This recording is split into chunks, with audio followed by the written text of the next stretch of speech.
I want to say I agree with that. Whatever with this conversation that has been going on, these books have gotten better and better. And this last one, of course, this is the one we just did, book three, uh, outside the lines of Gilded Age Baseball, the origins of the 1890 Players League. And my own, I'll get into my perspective in a minute, but it was just, uh, it was so in depth and gave out so much information that, you know, I tended to simplify in my own mind that, oh yeah, well, in 1890 there was a players league, without really considering everything that became involved in it. And it's really a kind of valuable book in that regard. So the book club is coming up on its fall season, and this was the last book of our summer season. And Matt again, of course, will return later with book four. And I'll say that more about that at the end, and also I'll talk a little bit about what's coming up next. And we have Paul here and his book, Summer Beer and Whiskey, and say a word about that. But in the meanwhile, we're going to turn it over to Matt, I guess. I think we don't necessarily have to mute ourselves, or if you have, just wave or something to indicate you want to say something. This should be lively, say the least. Yeah, this I think one of the virtues of this book, not only was it written better, but it flowed really well. It wasn't as choppy, by nature. The other topics there were a lot of topics in the other two books that kind of created a choppy sort of feel to it, whereas the Players League was a chronologically succinct book. And as an aside, there's another book that came out previously on the Players League, The Great Baseball Revolt by Robert Ross. And something, we'll conclude with is the failure that these two books have about covering the entire topic. I'll get into that at the end and get your thoughts, hopefully. And then, of course, to a lesser extent, Labor and Capital in 19th Century Baseball by Robert P. Gelsheiser, which is also a pretty valuable book as well. But anyway, before I don't have any prepared questions tonight. I thought I'd just kind of shoot off the hip. Has anybody done any reading previously of any sort on the Players League and the Brotherhood of Baseball Players? Nothing? Well, I have a little bit. Basic yeah, stuff. Lots of articles that kind of lead up to it that say, the players had grievances and the Players League was how they answered them. Mm-hmm. There is a chapter on it in our 19th Century Winners Meetings book. The author is particularly ugly, me. But yeah, there's not a whole lot out there. But there are a few things and particularly recent things. So this is a welcome addition to the scholarship and the historiography of the topic. So since most people were somewhat unfamiliar with the nuance and intricate details of the rise of the Players League, what struck you? What were your did what Bauer propose, argue, align with, or contradict what you had already known or thought you knew about the Players League? And by that I mean, why do you think the Players League started, and did his argument go in a different way? Put it to you that way. Well, it's something that took place over the course of it. Actually, when you consider that it took place over the course of several years of first creating almost a secretive brotherhood, and then, kind of gradually bringing it more and more to the forefront. And of course, Ward's article in Lippincott magazine, kind of blows the cover off the story in a sense. Talking about, is the baseball player chattel? That was, I think, monumental in a sense because it really kind of unfolded and got people thinking about more and more about the position of Major League Baseball players. Look, Major League players at this time were making about 7 times the wage of a average worker in the United States. And I think that the public view was, wow, 7 times an average wage for 7 months worth of work or six and a half months worth of work is a good deal.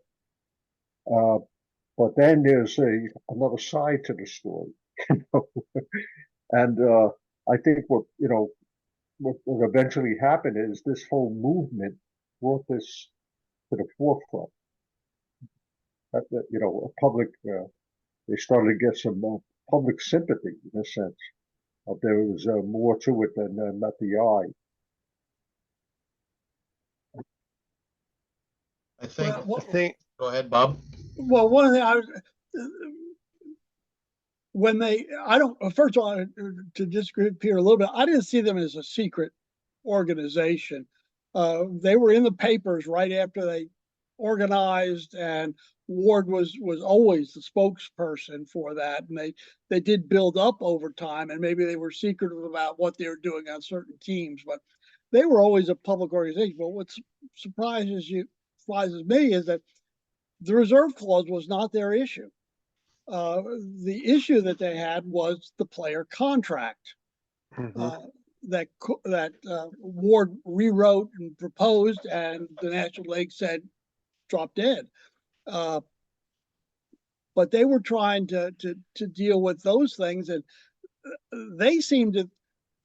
Ward was in favor of the reserve clause. He saw it as necessary for baseball to survive and stop revolving and that sort of thing. But he wanted a contract that was not so one-sided. And he thought if that occurred, the players would have more latitude and more leverage to negotiate their contracts. Well, the sales of players, that was also a major concern. Yeah. Bob, I think you hit the nail on the head on what people assume about the Players League was we, coming from a 20th and 21st century perspective, after the Kurt Flood incident and free agency, we see like the reserve rule as, antiquated and almost barbaric, right? So I think we kind of just conflate the two and say, oh, well, they were obviously, unionizing against, the National League owners because they disliked the reserve rule. They wanted the chance to be free agents. And at least publicly, Ward and the Brotherhood don't come out and say that. They actually talk about the language of contracts being the issue. And Woody, what you said about, the treatment of players. I don't think he brought it up in the book, Bauer, but there is somewhat of a landmark case that takes place in 1889 or 1890, and it's the case of Bill Hallman versus the Philadelphia Ball Club Limited. And Bill Hallman was a mediocre second baseman for the Phillies, and the Phillies took him to court, I think primarily because he jumped to the Players League. He signed a contract, and he was the only player that was like left in the city that they could, get to court. Sam Thompson had, gone elsewhere. Ed Delahanty had left town. All these guys left town, so Hallman's like the only guy left. And basically what the Philadelphia court determined was these contracts, the Phillies contract in particular, and in general for National League contracts, was they lacked in mutuality. There's no out for the player unless he retires. So this is the the language of the stuff that we're getting at. Anybody else about your assumptions on what the Players League was, the Brotherhood prior to this? I thought it was interesting for me, and I'm disclaimer, I didn't unfortunately finish the book, but this is one I enjoyed enough that I am really going to finish it. So, but I thought was interesting to me is I read it and every time there was always an escalation.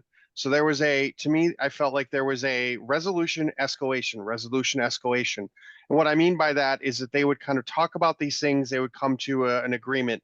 Another one was brought about with the you're not being paid if you're injured, or you're going to go ahead and you're being fined. Hey, you're being fined because you're a terrible ball player. Well, what do you mean? And then there were these exorbitant fines, and they would come to these resolutions to me. And for example, I think it was 1887 where they came out and they're like, here's this 20 clause. We've addressed all these items, and then the very next year they rolled out the Brush Initiative, where it's like, oh, you're classified in this secretive little box. So it seems to me like the owners, in a way, just continue to find new ways to piss off the players, for lack of a better word. And it culminated in we're done in 1890. So I think it's that was what really fascinated me, was just this constant escalation chapter by chapter. Mm-hmm. Mm-hmm.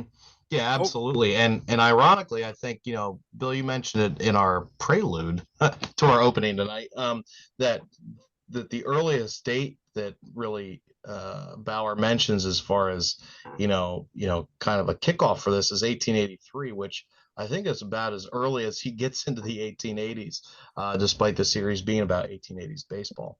If I recall right, it wasn't that when the reserve rule hit the National League Constitution. So there may have always been an undercurrent of the reserve rule, or the effect of the reserve rule. And to Woody's point on the sale of players, it was a big issue when they sold Kelly and Clarkson and all those sort of things. But I always thought that the owners never made it clear what they were actually doing. The players talked about a chattel or a slave, or which is what Kurt Flood did, the same sort of thing. But they weren't selling the player, they were selling his contract. But the player had signed the contract and said, if I'll get paid this, I'll do this, and the owner has the right to do this. Now they can object to what the owner could do, but nevertheless, it got to be a big issue. But they were just, for money, reassigning the contract, which they were allowed to do. But what's interesting about that, real quick, Bob, is that you think about where they talked about, the players, for example, later on in the Detroit team that were, Detroit folded and they're still property of essentially the league. So I'm thinking of the guys that doesn't exist. Exactly. Like I'm thinking, I love the reading of the situation with Rowe and White here in Buffalo, where they're, hey, we want to leave and make this new team and play for it. And they're like, no, you can't do that. Well, why not? Well, you still belong to this team. The team doesn't exist. I think it was White who kept saying, I fulfilled my contract. I'm done, and it's crazy to think that, like you said, they're considered as chattel, but also that they were property, not even so much of a club, but of the league, which that blew my mind. Read the National League Constitution. They put that language in 1885 or 86 that said if a team goes away, all the contractual rights go to the league. That was written into it. It was part of when the player signed the contract, said, I will abide by the Constitution of the National League. That's where that came from. And White and Rowe lost their case, and they had to play in Pittsburgh. I remember when Spalding was selling Kelly, he made a big deal of saying he wasn't selling the player, but he was selling the contract. And that's when I first realized that was the case. They were selling contracts, not really the players. And what Paul said about the injured players, what I liked was that he had all these backstories again. I can't remember the name of the player, but it was Yeah. a Boston player who had tuberculosis and they wouldn't give him a release, so they had a benefit for the guy. I said, my God, I almost started crying, and everything.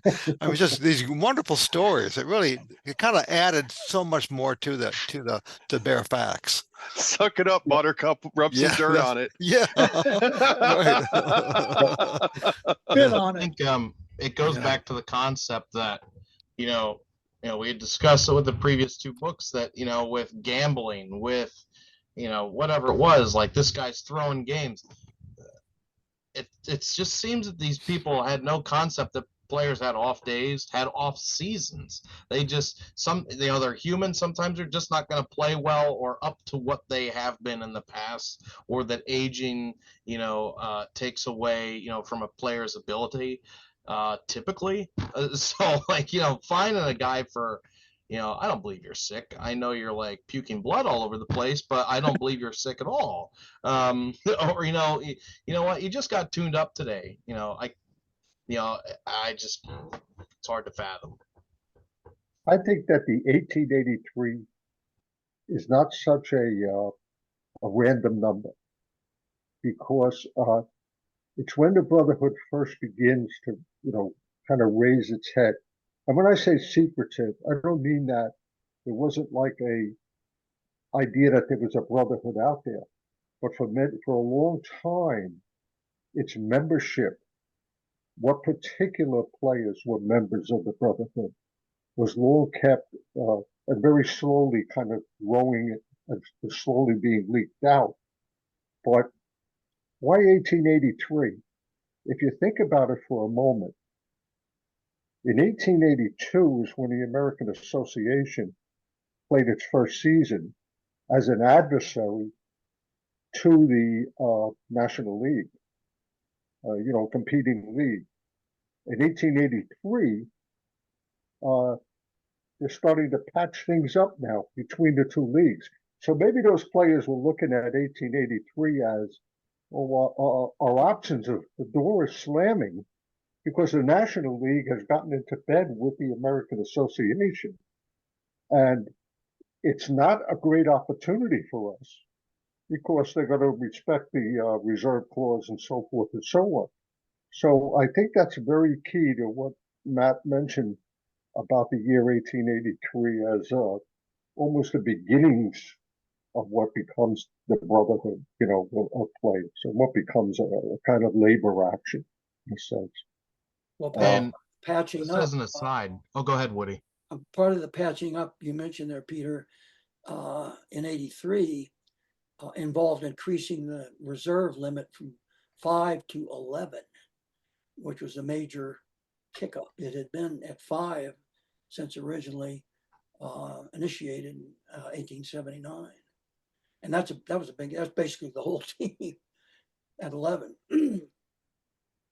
Something I think that often gets forgotten is the state of baseball, and as it relates to finances in the mid to late 1870s, and how it impacts the next decade. Maybe he'll get into this in his 4th volume. I don't know. But the Panic of 1873 wreaked havoc across the financial landscape of the United States, and baseball, wasn't immune from that. So, we get, maybe perhaps, this panic and the recovery in the early 1880s is the reason why these owners begin to act this way, why they become more stringent. Maybe they seek to reserve more players, to keep more control, to make things go their way and to enhance their profits. Did anybody else find it peculiar that Al Spalding, who is like the evil man in the book, apparently tried to start his own union like a decade prior? I didn't know that at all. So Al Spalding's role, in this entire saga, what does everybody think about it? Did Spalding act justly? Did he, or was it the way he acted, expected? Well, he got to write the history of baseball, Yeah, that's true. Book in the early 20th century. But, they were businessmen, Spalding and Company, and the owners, essentially businessmen, and they understood contracts, and they understood that there was not mutuality in their contract, and that they wanted to do in every way possible to avoid, particularly at the federal level, any kind of scrutiny, court scrutiny of their contract. Their contract was bad and they knew it. And they were going to do anything possible, in my view, to keep that at an arm's distance, from the court. And that's what I think was frustrating the players so much, that they understood the non-mutuality of the contract. Matt, what you said about the union, I spent a lot of time working on researching Spalding. Well, not a lot of time, but quite a bit, I guess. And I never knew that at all. That was completely new to me when I saw that. But I did get the impression that Spalding had a bit of a wait and see attitude. He was gonna, wait them out until their money ran out, until the people back in the Players League realized that they were losing money, and then he'd step in and do what he could to gather players and teams and everything. I could be wrong about that, but I did read that here and there in other places. If I Go can back to Bill James for a minute. In his historical baseball abstract, he says the 1880s were violent, the 1890s were criminal, and I always thought that was largely due to the result of very frustrated and angry players after the failure of the Players League, that they felt, kind of exhausted in a sense. They went through, they were kind of trying to bend granite by creating a player's involvement in ownership, and they ended up really with the big league, the 12 teams. In the end, the National League got everything that they could have imagined. Mm-hmm. So I think that's how the players kind of played such a rough decade there, an angry decade. and what about John Ward?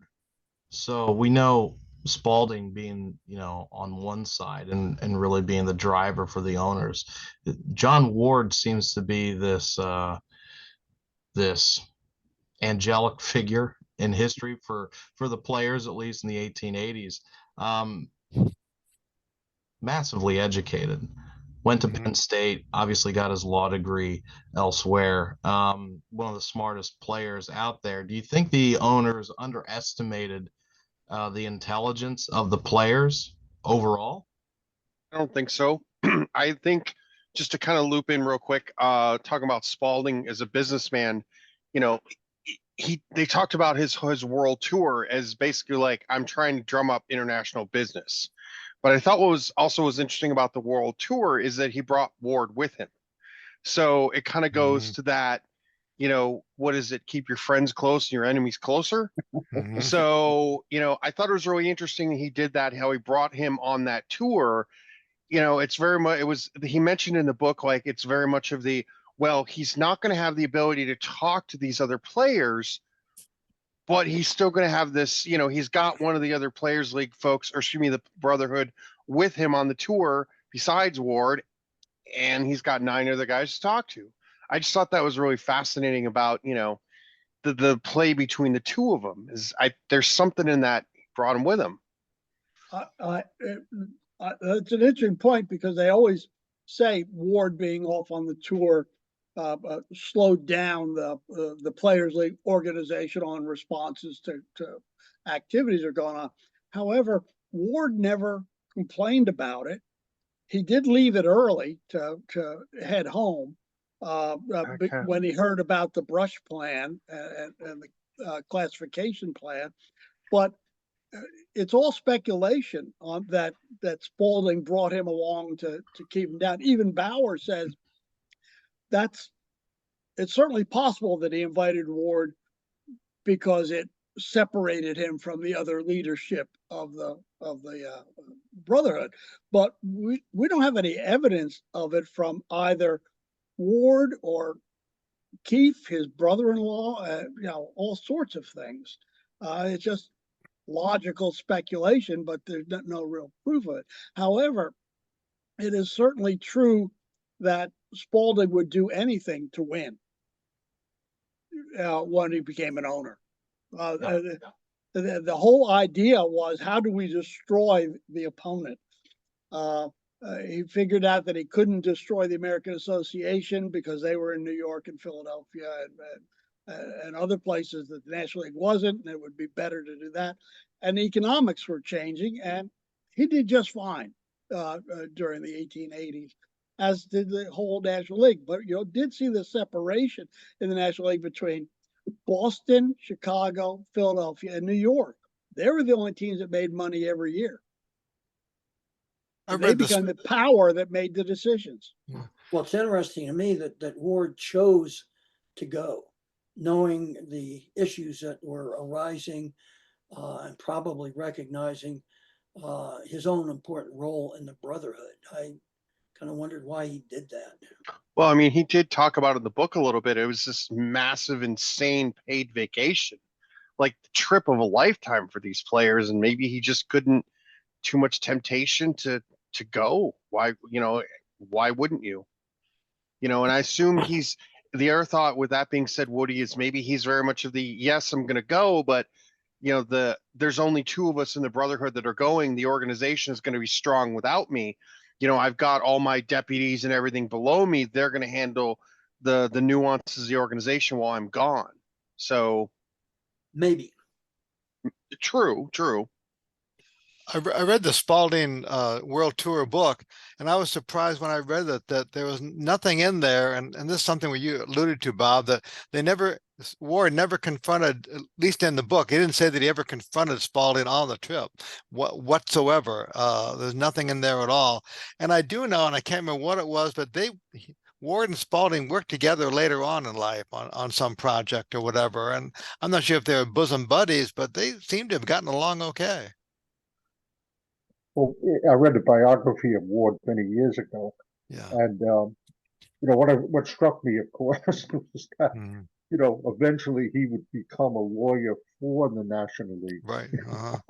Yeah. And, that's not unusual. He was a lawyer.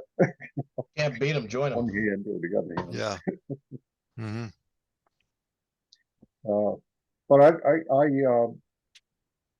I was struck when I was reading this book at the number of attempts that the leadership of the Brotherhood were trying to meet with representatives of the National League and the owners, and time and time again they were repelled. They weren't allowed to come in and meet. And, they were pushed off and pushed off and pushed off. And I was. The frustration of that, I'm somewhat familiar with because I was involved in the city of New York's government.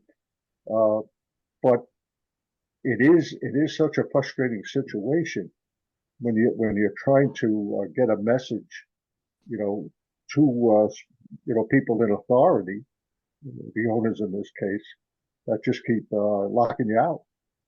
And that was, just building and building and building. And I think driving the Brotherhood was the more radical move of creating their own league.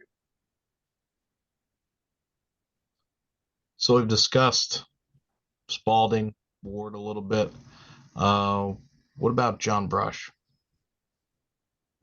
He's the brush fire that kind of ignites the final part, right? I used a pun.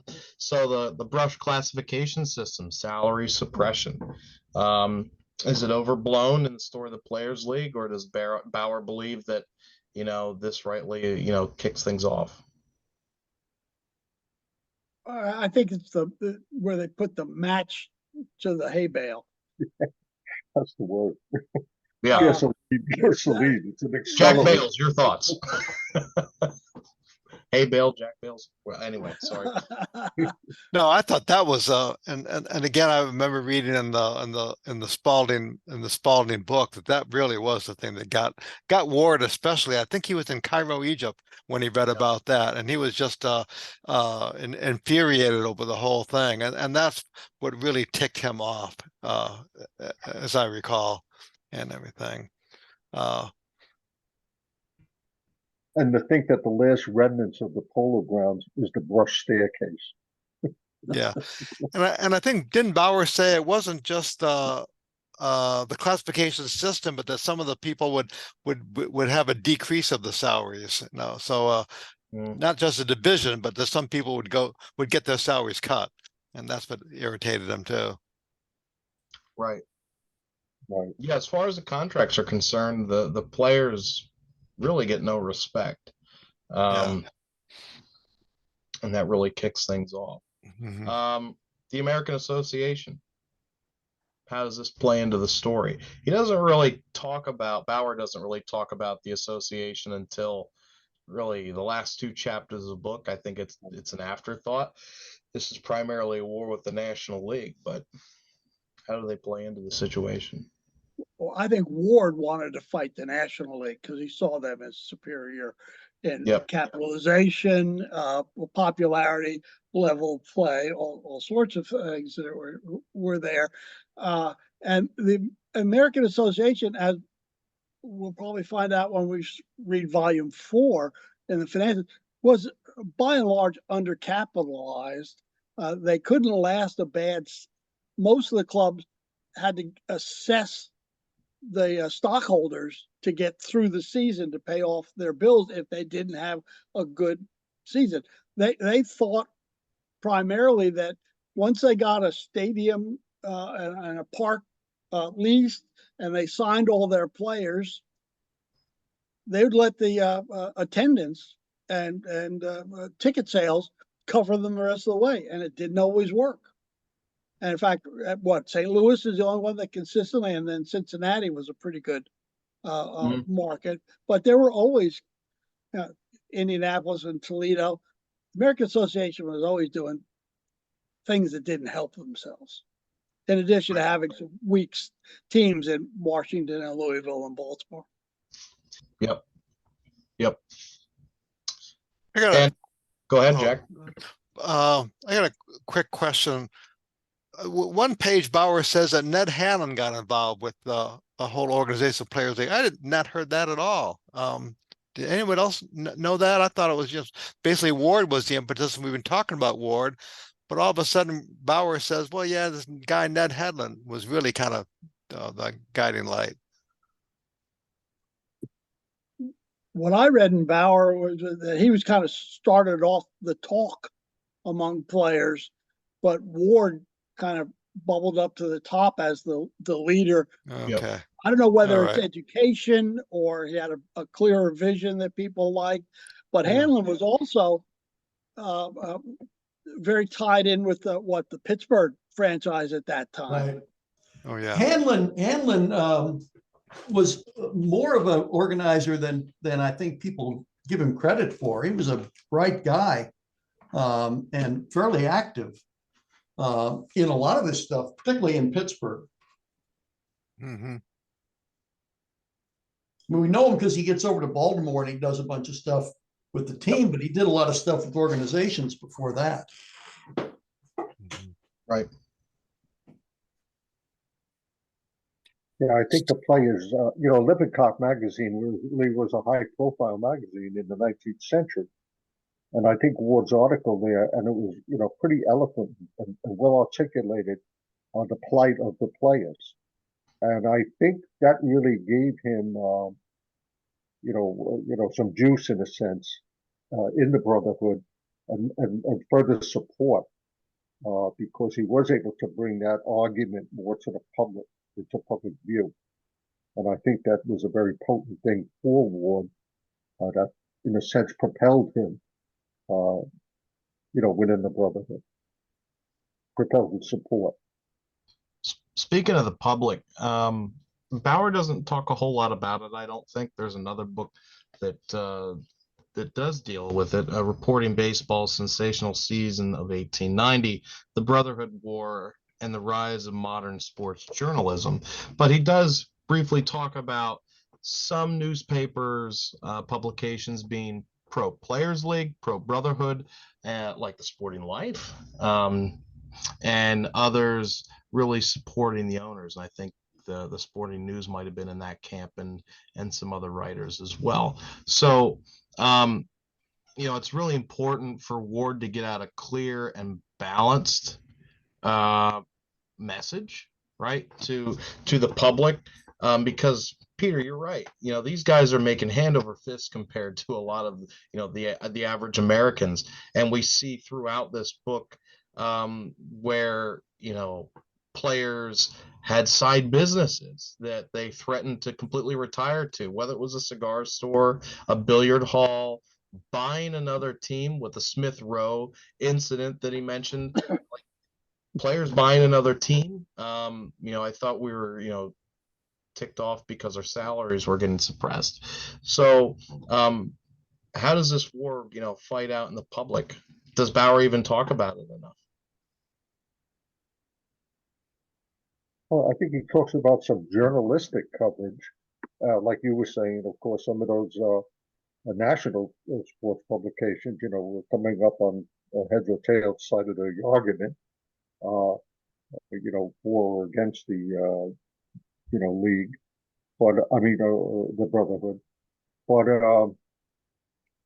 yeah, he doesn't delve too much. I mean, this book is tremendously informative, but he doesn't delve too much into public reaction. I don't know how the public, maybe you could find letters to the editor. I don't know, but Well, my question was whether the public even understood the issues. I mean, Ward seemed to be, from my perspective, well ahead of the curve in terms of his intellect at that time. And I just couldn't see a lot of sports fans sitting around reading his stuff. So, it sounded like the general public, sort of drifted where they did.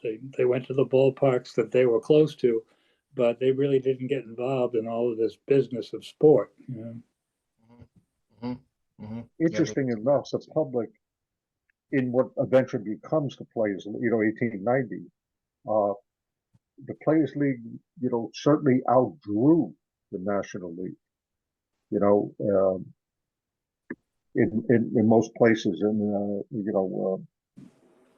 so it's kind of interesting that the public still wanted to see the stars. I'm thinking about particularly New York City, where if you look at the roster of the Players League giants, it was all the great stars from New York, and what was left for the National League giants was Mickey Welch, a couple of other players.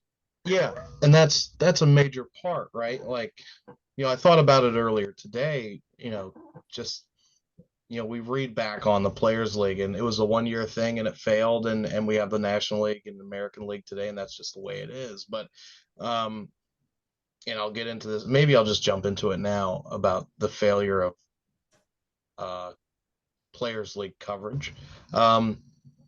Is the result of the Players League, the ramifications of the Players League. The Players League had them licked in the sense that they had the best players, they had the best product on the field, and if we were just looking at that scoreboard in that way, it's it should be the Players League and potentially maybe another one. If there is another one, and baseball history is completely different, but that's not the way it worked out. They didn't have the capitalization, and the owners didn't have the guts to call the National League's bluff. The savvy. Yep. Right. These owners have been there for a while, many of them, particularly Spalding. Matt, I want to ask you a real quick question. I'm sorry. Yeah. So, and forgive me if it's detailed in the book later on, but how were the cities chosen for the Players League? I don't know. And I was just curious if he ever goes into that, or if anybody knows directly how those cities were picked. Direct competition. What? Direct competition. Yeah, they, Well, they they- were trying to fight the National League, so they were trying to match up with them. However, when they got to the last three teams, who would put up money in a town that had a semblance of major league status? Right. Interesting. So, you know, That's why some, Buffalo ends up in the Players League. right. Yeah, that was my query.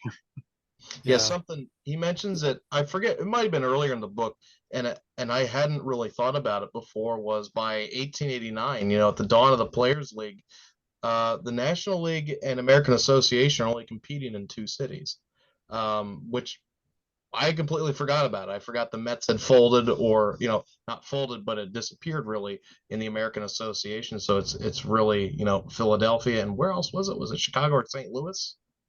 Was the other one where they had 2 teams in both leagues, and that's it. And you have teams all over the place. So yeah, so it's direct competition with the National League cities in particular, and Philadelphia, and I think New York, then are competing on 3 fronts, which just seems like hell for a fan, Right? Thank you. writer, or a sports writer. So, you know, we've got this decent sized book. I mentioned earlier, The Great Baseball Revolt by Ross. What's missing from these books? The end. Players League season. The end.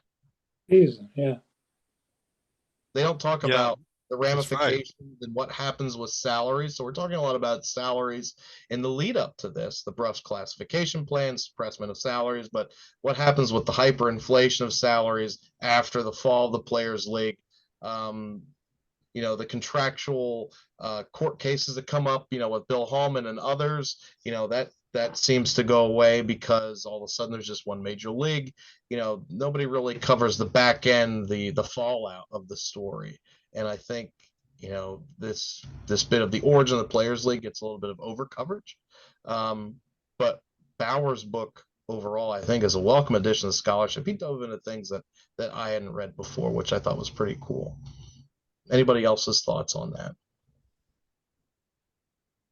Well, you know, I'd just like to go back for one moment about like how they chose, you know, the Players League city. I think what happened, you know, taking this expression, you know, there's no activity. Ask Bob Bailey. You know, there's no activity until you have a venue.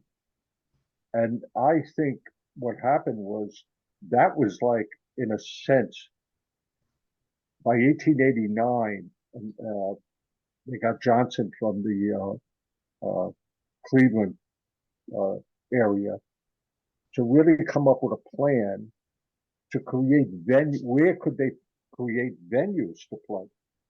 You know, what is it? You know, you had to have a ballpark, and in a sense, you know, that's what that was like the icing on the cake. You know, I think it was when they were able to say, okay, we can build the ballpark here, or there is an existing park we can make, you know, into a Players League park.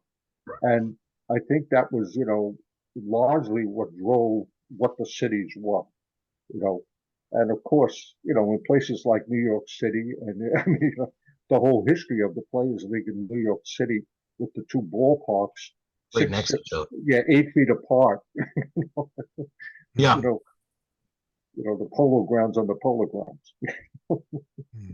Yeah, literally playing games at the same time. If you wanted to, and you're on Coogan's Bluff, you could watch both games. Yeah, and sometimes that Without having happened. to pay. What a deal.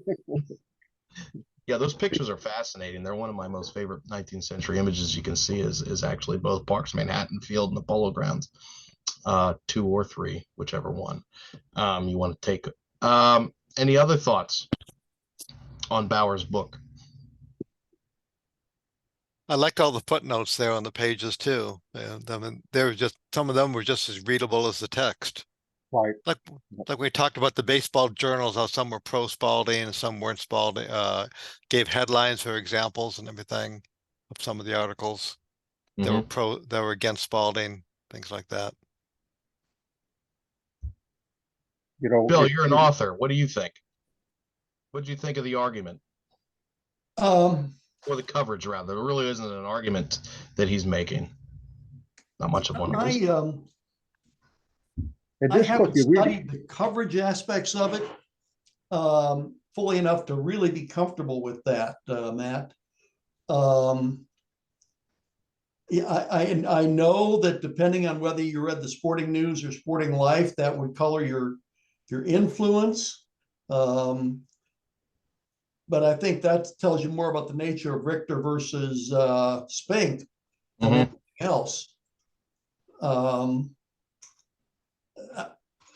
I don't have thoughts on the coverage beyond that. Sure. Sure.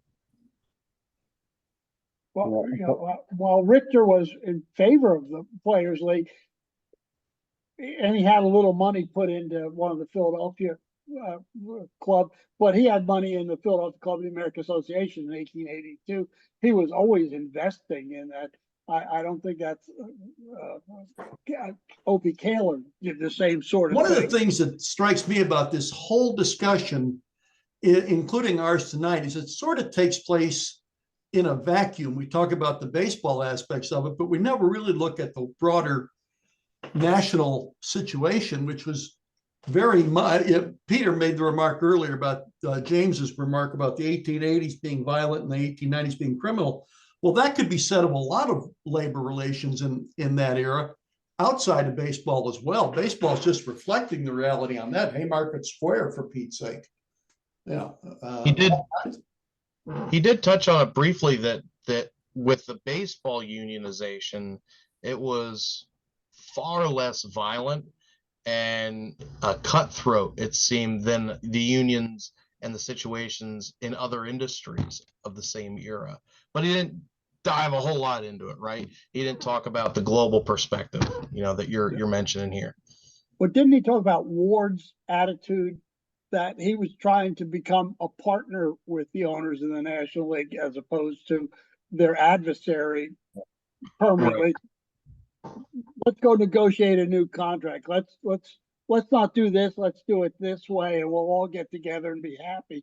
Whereas when you get into the steel workers and the Pullman workers and those sort of things, maybe because the baseball owners never even thought about locking out players, and the players didn't. There was rumors of strikes, but never any serious talk of that. They just kind of moved right into the Players League thought. We're the players. We can get away with this. We can make this happen and run them out. When you look back in retrospect, Spalding is really a very keen. I follow a little bit because I mentioned New York City baseball at that time, and the ownership and the power plays would keep the Giants. The very fact that John Brush, who had Indianapolis at that time, took Amos Russi at Spalding's insistence or suggestion, whatever you want to call it, and gave him to New York because they had to keep New York as a viable venue. It was a moneymaker as they perceived it. And as you see, the whole ownership pattern of the New York team after 1890 completely changes. By the end of 1891, Mutre's gone, and he wasn't really. He was a very small percentage owner, but as manager, he was gone, and so forth and so on. It really had to. Spalding kind of understood that, and I kind of saw Spalding a little bit as a kind of draconian figure, because he kind of understood maybe better than anyone that nobody wanted to lose money. And, because there were now virtually 3 leagues playing, it just couldn't, he understood that those owners of the Players League teams and the players themselves were going to be ripe for a deal to get out. Yeah, he's the most confident poker player at the table. No, seriously, whether he's playing, He is. a 7-2 in Texas Hold'em, which is worst hand of poker or not, he's the most confident player at the table because he's arguably got the most experience at this. Well, one thing that happened that helped the National League deal with the Players League in the fall of 1890 was that the national economy entered into a recession in July. Right. And so all those money guys backing the Players League all of a sudden were getting this kind of general threat with regard to all their financial holdings. And so what do? Well, you circle the wagons, you go with what you know, and you axe the new risky ventures like ball clubs. Yeah, I think that probably made a big difference in the way the Players League financiers reacted. Bill, you're going to add something, I think. I was going to remark earlier, Bob kind of touched on this at some length, but it's always struck me, maybe I'm dead wrong on this, that there are parallels between Al Spalding and either Bob Howsam or Bowie Kuhn or whatever figure you want, and John Ward and Marvin Miller in terms of their viewpoints. The Miller and Ward both want this kind of synergistic approach to baseball, which Spalding and later Howsam and Kuhn are fighting that notion and see it as more of a hierarchical approach. I just find that kind of interesting that it may well be that there was never any talk in the 1890s of strikes as there was in the later time, but I think there are some parallels there that are at least worth taking note of in terms of their overall approaches. That's a great point. That's a good I'd point. like to go back to something Peter was talking about. The New York National League franchise was kind of denuded of star players. And John Day was about to go broke, and he's going to have to fold the team, if I remember, somewhere in the second half of the season. And the National League says, we can't lose the New York franchise. So they ended up everybody putting money into it, but nobody wanted to loan Day money. They all took stock. Is this the beginning of the idea of the syndicate baseball? Because suddenly 2 years later, when Day is gone, Boston owns something like 15% of New York. Spalding and Foster, his vice president, own about 10%. I mean, it's just suddenly the New York franchise, when Brush tries to buy everything in 1900, he still got some of these old stockholders from other teams he's got to satisfy. Yeah, Day had both New York clubs, right? He had the Metropolitans and he had the Giants, and then By 1890, the Metropolitans were gone, though. Oh yeah, but I mean, he had both of them. So as far as syndicate baseball is concerned, yeah, I think this is a part of the origin, right? But I thought you start perhaps, but it really takes over in the 1890 when suddenly half the National League owns like a quarter of the New York franchise.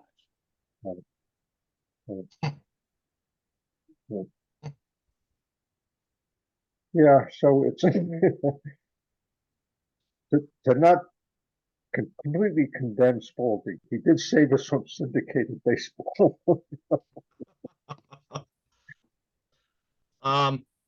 We're coming up on it here. It's 8:55. It's been a pretty lively discussion. Does anybody have any concluding thoughts about the book? I think we've extolled all of its virtues and identified some of its drawbacks, which admittedly there are significantly fewer in this book than there are in the others, I think. Pretty good one. Well, I think, in my view at least, this is a wonderful history. Yeah. It's a wonderful history. It reads like anyone who, would write a history about an event in America's past. And that's what I got from this. Wow. you should be commended, Matt, for introducing us to this series. And it did start slower. Mhm. You said, oh, well, alcoholism and, and so forth and so on. But it really cooked up. And by the time we got to this book, it was really, really informative. It was almost, one of these, just a pleasure to read it. And thank you. Sure, and I know we've talked about some of the drawbacks from Bauer's previous two books, but that's not to say that the books are awful. I thought that they were informative and they attacked unique topics that don't get a lot of coverage. And while the Players League gets the most coverage out of the topics he talks about, it could still use more. Be honest with you. When the SABR 19th Century Committee comes up with this podcast, I think should be one of the first 10 episodes. It sounds like Matt just volunteered for something. Oh, no. I volunteered a topic, and that's all. My wheels are turning a little bit about what might be done as a panel discussion at the Friends on the Players League. I mean, I think it would be a great topic, just as an aside. And I know Richard Hirschberger, as always, has opinions about it. So he'd be one to talk to. A lot of guys. You too. He has opinions on the Fort Worth team.